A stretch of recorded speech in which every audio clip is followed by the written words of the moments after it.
Hello students, welcome back to the class. तो आज के इस क्लास में हम बात करेंगे नीट का एक इंपॉर्टेंट टॉपिक जिसका नाम है रिलेटिव मोशन।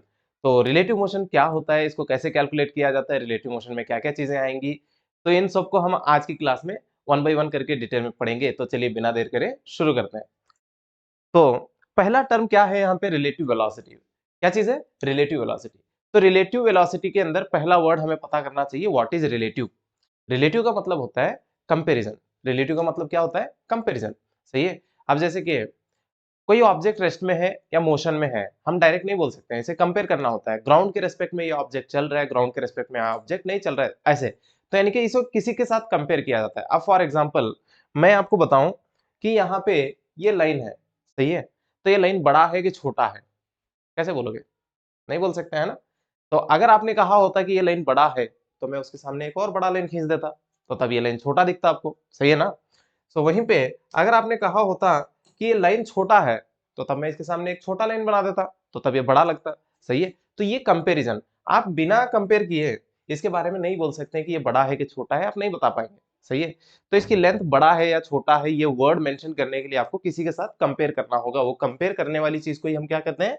रिलेटिव। क्या कहेंगे? रिलेटिव। रिलेटिव का मतलब क्या होता है? Comparison. Relative is nothing but comparison. सही है। तो यहाँ पे कंपैरिजन करने वाले हैं हम। तो चलिए देखते हैं। रिलेटिव वेलोसिटी क्या कहता है? Velocity of one object with respect to velocity of another object. एक ऑब्जेक्ट की वेलोसिटी दूसरे ऑब्जेक्ट के रेस्पेक्ट में जब बोला जाता है, तो उसे क्या कहते हैं? Relative motion. सही है, या रिलेटिव वेलोसिटी। सही है। सो रिलेटिव मतलब क्या है? एक बॉडी की वेलोसिटी को दूसरी बॉडी के साथ कंपेयर किया गया है, तो उसे हम कहेंगे रिलेटिव वेलोसिटी। तो अब इसे लिखेंगे कैसे? यहाँ पे देखिए, ये ग्राउंड है, ग्राउंड के ऊपर A body V A velocity से चल रहा है, B body V B velocity से चल रहा है। तो यहाँ पे वी ए वी बी क्या है? ए और बी की वेलोसिटीज है, किसके रेस्पेक्ट में? ग्राउंड के रेस्पेक्ट में। जब भी आपको बोला जाए कि velocity of A body is 10 metre पर सेकेंड, उसमें मेंशन नहीं है कि किसके रेस्पेक्ट में, तो समझ जाना है कि वो किसके रेस्पेक्ट में होता है? ग्राउंड के रेस्पेक्ट में होता है। सही है। तो अभी यहाँ पे आपको क्या बोला है? वेलोसिटी ऑफ ए बताइए। किसका वेलोसिटी बताना है आपको? ए का वेलोसिटी बताना है, किसके रेस्पेक्ट में? बी के रेस्पेक्ट में। तो उसे सिंबॉलिकली हम क्या लिखेंगे? V A B. जिसका बोलना है उसको पहले लिखेंगे, और किसके रेस्पेक्ट में बोलना है उसको बाद में लिखेंगे। कैसे कैलकुलेट करना है आगे पढ़ेंगे, अभी के लिए इतना ही मान लेते हैं कि इसे पढ़ना कैसे है। सही है। सो वी ए बी का मतलब क्या होता है? ए की वेलोसिटी बोली जाएगी किसके रेस्पेक्ट में? बी के रेस्पेक्ट में। अगर velocity of B with respect to A पूछा जाता है, तो तब हम क्या लिखेंगे? वी बी ए, यानी कि बी की वेलोसिटी बोली जाएगी किसके रेस्पेक्ट में? ए के रेस्पेक्ट में। तो यहाँ पे जब मैं ऐसे लिख रहा हूं वी ए बी, तो ए मेरा ऑब्जेक्ट, ए क्या है? ऑब्जेक्ट। और बी कौन है? बी हमारा ऑब्जर्वर है। बी कौन है? ऑब्जर्वर। उम्मीद करता हूं इतना समझ में आया होगा आपको। सही है। रिलेटिव वेलोसिटी कुछ नहीं होता है, एक ऑब्जेक्ट की वेलोसिटी को दूसरे के रेफरेंस से देखा जाएगा, तो उसे क्या बोलेंगे हम? Relative velocity. तो जिसको देखा जा रहा है वो पहले आएगा, और कौन देख रहा है वो बाद में आएगा। सही है। तो चलिए आगे बढ़े। नेक्स्ट क्या है? How to find relative velocity. अब रिलेटिव वेलोसिटी को फाइंड कैसे करते हैं? अभी हमने सीखा कि रिलेटिव वेलोसिटी होता क्या है, अब उसे देखेंगे कैसे इसको फाइंड किया जाएगा, कैलकुलेट किया जाएगा, है ना। तो यहाँ पे देखिए, ए वी ए से चल रहा है, बी वी बी से चल रहा है, तो क्या क्या स्टेप इन्वॉल्व होंगे देखिए। स्टेप वन कहता है आइडेंटिफाई द ऑब्जर्वर। सही है। तो पहले आप पता लगाइए कि ऑब्जर्वर कौन है। अब फॉर एग्जांपल मैंने यहाँ पे बोला है कि वी ए बी पता करना है। क्या पता करना है? V A B. तो बताओ इसमें ऑब्जेक्ट कौन है, ऑब्जर्वर कौन है? तो ए ऑब्जेक्ट है, बी ऑब्जर्वर है। तो यानी कि हमारे केस में ऑब्जर्वर कौन है? Observer is B. करेक्ट। तो पहला स्टेप आप पता लगाएंगे कि ऑब्जर्वर कौन है। सही है। नेक्स्ट स्टेप टू में क्या बोला है? Stop observer and reverse his velocity and acceleration and give it to the object.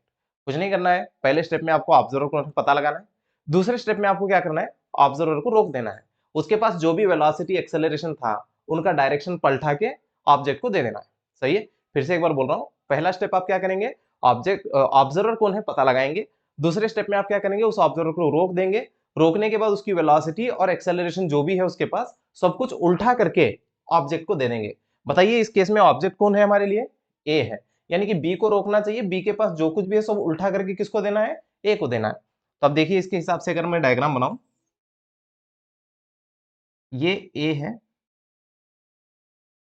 ये बी है। पहले बी चल रहा था कौन से फ्रेम में? ग्राउंड फ्रेम में। कौन से फ्रेम में चल रहा था? ग्राउंड फ्रेम में, सही है। तो अभी बी चल रहा था, हमें बी को क्या करना है? स्टॉप करना है। तो बी को हमने स्टॉप कर दिया, तो उसकी वेलोसिटी निकाल दी हमने। हाँ, अब ए के पास कितनी वेलोसिटी थी? V A. उसको कुछ नहीं करना है, एज इट इज रखना है, सही है। नेक्स्ट, बी की जो भी वेलोसिटी थी उसको उल्टा करके ए को ही देना है, वी बी। तो ये वाला डायग्राम किसके रेफरेंस में है? ग्राउंड के रेफरेंस में है या फिर ऑब्जर्वर के रेफरेंस में है? तो ये बिल्कुल ऑब्जर्वर के रेफरेंस में है। वो डायग्राम किसके रेस्पेक्ट में था? ग्राउंड। तो ये किसके रेस्पेक्ट में है? Observer B. तो यहां पे लिख दूं मैं, दिस डायग्राम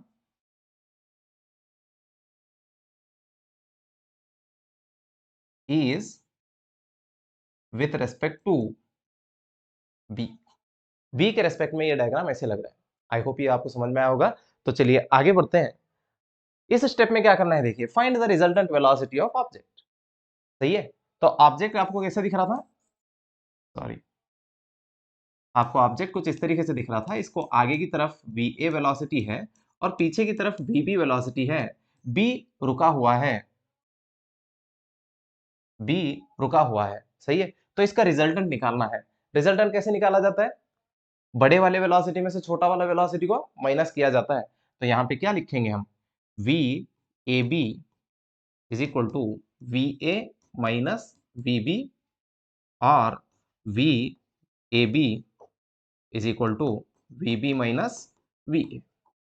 अगर वी ए बड़ा है वी बी छोटा है तो V A minus V B लिखा जाएगा। अगर वी बी बड़ा है वी ए छोटा है तो V B minus V A लिखा जाएगा। उसके बाद फाइनल डायरेक्शन जो बड़ा है उधर की तरफ ही लगाया जाएगा। तो इस तरीके से आप क्या फाइंड कर सकते हैं? Relative velocity. अब बताइए, रिलेटिव वेलोसिटी फाइंड करने के लिए कितने स्टेप है? 3 स्टेप है। पहला स्टेप क्या कहता है? ऑब्जर्वर कौन है पता लगाएंगे। दूसरा स्टेप कहता है ऑब्जर्वर पता लगने के बाद ऑब्जर्वर को रोकेंगे, उसकी वेलोसिटी एक्सेलरेशन को उल्टा करके किसको दे देंगे? ऑब्जेक्ट को। फिर उसके बाद ऑब्जेक्ट के फाइनल रिजल्टेंट वेलोसिटी हम फाइंड कर लेंगे। तो चलिए इसी टॉपिक को एक क्वेश्चन के साथ समझते हैं। Yes, find velocity of 2 with respect to 1। यहाँ पे किसकी वेलोसिटी बोलनी है? 2 की। किसके रेस्पेक्ट में? 1 के रेस्पेक्ट में। तो यानी कि ऑब्जर्वर कौन है इस केस में? 1 है। तो ये हमारा ऑब्जर्वर है। हाँ, अब बताइए किसको रोका जाए, 2 को या 1 को? बिल्कुल 1 को, क्योंकि ऑब्जर्वर हमारा तो 1 है ना। तो 1 को हम रोक लेंगे। यस, ये जो डायग्राम दिया हुआ है इसमें दोनों की वेलोसिटी दिखाई दे रही है। तो ये विथ रेस्पेक्ट टू ग्राउंड है। किसके रेस्पेक्ट में है ये? Ground. This is with respect to ground. अब हम विथ रेस्पेक्ट टू ऑब्जर्वर के रेस्पेक्ट में यानी कि 1 के रेस्पेक्ट में डायग्राम बनाएंगे। तो कैसा बनेगा देखिए, ये हमारा 1 जो कि चल नहीं रहा है, किसके रेस्पेक्ट में? 1 के रेस्पेक्ट में। नेक्स्ट, ये हमारा 2 आगे चल रहा था कितने से? 6 मीटर पर सेकंड से। तो हमें क्या करना है? 1 की जितनी भी स्पीड थी उल्टा करके किसको देना है? 2 को। तो ये वाला 4 मीटर पर सेकंड। आई होप ये समझ में आया होगा। अब बताइए 6 बड़ा है कि 4 बड़ा है? 6 बड़ा है। ये दोनों अपोजिट डायरेक्शन में है तो माइनस कर लेंगे। तो यहाँ पे वेलोसिटी ऑफ 2 किसके रेस्पेक्ट में? 1 के रेस्पेक्ट में। कितना आएगा? 6 minus 4 which is equal to 2 metre पर सेकेंड। और किधर की तरफ? आगे की तरफ। क्लियर? तो इस तरीके से मैं दिखा दूंगा इसको। आई होप ये आपको समझ में आया होगा। Towards right. क्लियर है? तो कुछ नहीं किया मैंने। यहाँ पे देखिए, find velocity of 2 with respect to 1 बोला है। 1 मेरा ऑब्जर्वर है तो मैंने 1 को रोक दिया। रोकने के बाद 1 की जो भी वेलोसिटी थी उल्टा करके किसको दे दिया? 2 को दे दिया। क्लियर है? तो चलिए ये क्वेश्चन देखते हैं। इसमें दोनों की वेलोसिटी आपको नजर आ रही है, तो इसका मतलब ये विथ रेस्पेक्ट टू ग्राउंड है। जहां पे ऑब्जेक्ट ऑब्जर्वर दोनों की वेलोसिटी नजर आती है वो किसके फ्रेम में होता है? ग्राउंड के फ्रेम में होता है। So this is with respect to ground. चलो बताओ, सेम चीज बतानी है तो ऑब्जर्वर कौन है हमारे लिए? 1 है। तो 1 को रोक देते हैं, 1 की वेलोसिटी खत्म। नेक्स्ट, 2 पीछे जा रहा था 6 मीटर पर सेकंड से, उसको कुछ मत करेंगे, है ना। वो जैसा है वैसे का वैसे ही उसका डायग्राम बना देंगे। नेक्स्ट, हाँ, 1 के पास कितनी वेलोसिटी थी? 3। किधर की तरफ? राइट की तरफ। तो इसको उल्टा करके किसको देना है? 2 को देना है। तो ये वाले को हमने वापस ऐसे दे दिया। तो 3 मीटर पर सेकंड। अब बताओ, ये दोनों वेलोसिटी का डायरेक्शन कैसे है? सेम है। तो जब भी दो वेक्टर सेम डायरेक्शन में होते हैं तो हम क्या करते हैं? ऐड कर लेते हैं। तो यहाँ पे क्या लिखेंगे? वेलोसिटी किसकी बोली गई?